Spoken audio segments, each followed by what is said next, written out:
Hello everyone, my name is Ray Bowman and this is my Week 2 presentation for MPA 540, Human Resource Management for the Public Sector. The focus for this week's presentation is the recruitment and selection process covered in Chapter 4 of our textbook. As a quick overview of today's presentation, I will provide an introduction of the agency, the position that I chose, and of course my interviewee. Next, I'll go through the 4 phases of recruitment and selection. Phase 1, which is finding qualified versus unqualified candidates. Phase 2, which involves finding the top candidate. Phase 3, which is the final selection, and Phase 4, the post-offer process. Lastly, I'll provide my reference and a closing slide. So the position that I chose for this week's presentation is the principal accountant position for the City of Monrovia. I chose this position due to my familiarity with the functions of this position, and also this was one of the more recent positions that was filled in the Administrative Services Department for the city. The person that I interviewed for this is the Administrative Services Director for the City of Monrovia, Buffy Bullis. She is the hiring manager for this position and has tremendous insight about the recruitment and selection process for the principal accountant. For context, this position is supervisory and manages a division within the Administrative Services Department. The photos on this slide I wanted to include. They're photos of the city and the Administrative Services team at the most recent holiday lunch, and at the bottom left-hand corner is my interviewee, Buffy. Now, on to the 4 screening phases covered in our textbook.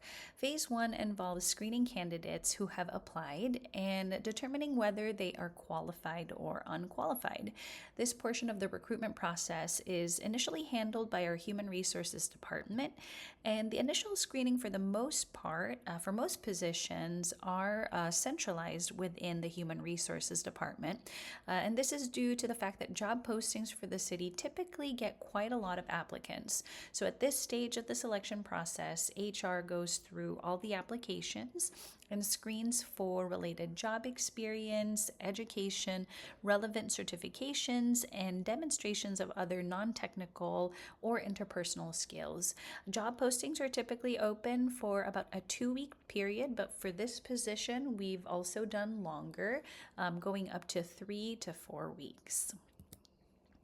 So for the principal accountant position, the job qualifications, or the basic qualifications, typically involves a bachelor's degree in accounting, finance, business administration, or a related field. This also means professional experience, preferably in municipal accounting or budgeting, with years demonstrating increasing responsibilities. In terms of certifications, a Certified Public Accountant designation, also known as a CPA, is not required, but it is preferred. And there are other prominent finance designations such as the Certified Internal Auditor or maybe even the Certified Public Finance Officer designation that could also be added bonuses on a candidate's resume. But in lieu of these certifications, a master's degree is also highly desirable.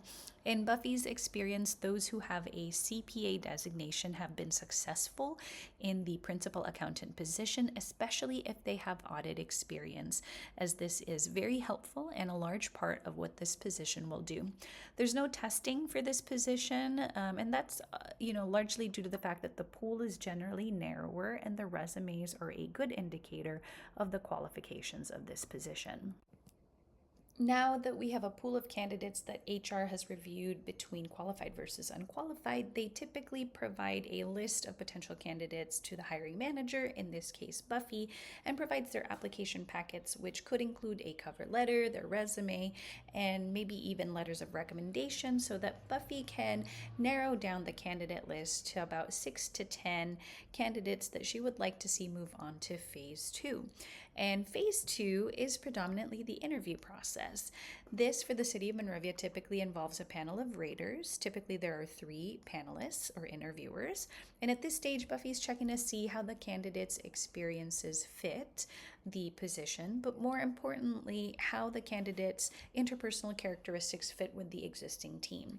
She's looking to see if the candidate has demonstrated good interpersonal skills as it relates to understanding people, working with different personalities, and demonstrations of good judgment and good critical skills. As for the interview process itself, the first interview is usually structured, but for the second interview, Buffy and the HR team, they have the discretion to modify the format and maybe even take the candidate out to lunch or coffee, which is an unstructured interview. In terms of the interview itself and the 10 considerations, there are a few that Buffy makes sure are part of the interview process. So, some of those considerations include the following. The first one is to ensure that she explains the position and the functions of the position at the beginning of the interview. Titles can be quite confusing, especially in the public sector, as one title can mean something completely different between two organizations. So, Buffy takes a time to explain the position so that the candidates can tailor their responses more appropriately to the functions of the job. The interview is held in a private room, typically the HR conference room. And in terms of compliance with Americans with Disabilities Act, HR is always prepared to make those accommodations if needed. There is a specific list of questions prepared by HR and Buffy, tailored to the position and asked of all candidates. It is a mixture of behavioral, situational judgment, and technical questions. Again, as this goes back to not only fit for the technical skills, but fit for interpersonal and the existing team itself. During the interview process, Buffy is also careful not to make any oral commitments or perspectives of employment, and she makes sure to take notes to jot down things that stood out during the interview right after each candidate to make sure that those notes are fresh in her mind. Based on these notes and candidate evaluations, typically a top 3 or 4 are selected for the final round of interviews. The second interview is typically structured as well, but questions are a little deeper, and typically Buffy and the hiring team get a better sense of the candidate's interpersonal fit on the second round interviews.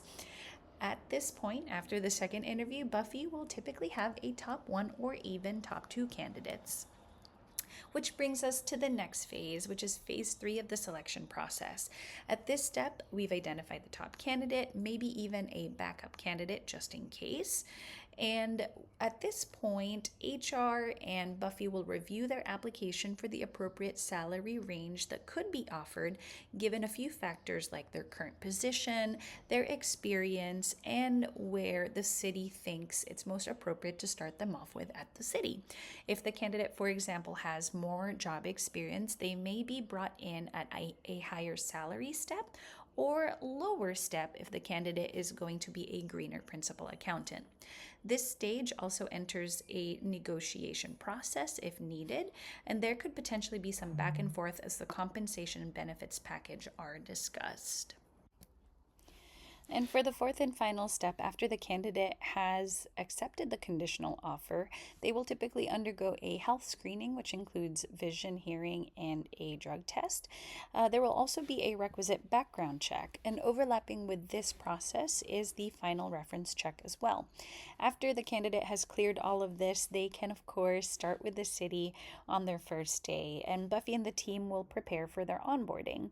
For this position, a new employee onboarding memo will be prepared and provided to the candidate or now employee within their first week on the job. It lays out an introduction of the department, the employee's goals for the probationary period, as there is a probationary period of 1 year for the principal accountant position.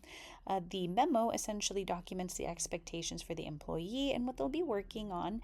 And after this, there is a 6-month touch base evaluation, and then, of course, a 1-year evaluation that essentially releases the employee from probation if they pass. And that is essentially a quick run through of the 4-phase recruitment and selection process for the principal accountant position for the city of Monrovia. This slide lists out my reference, which of course is our textbook.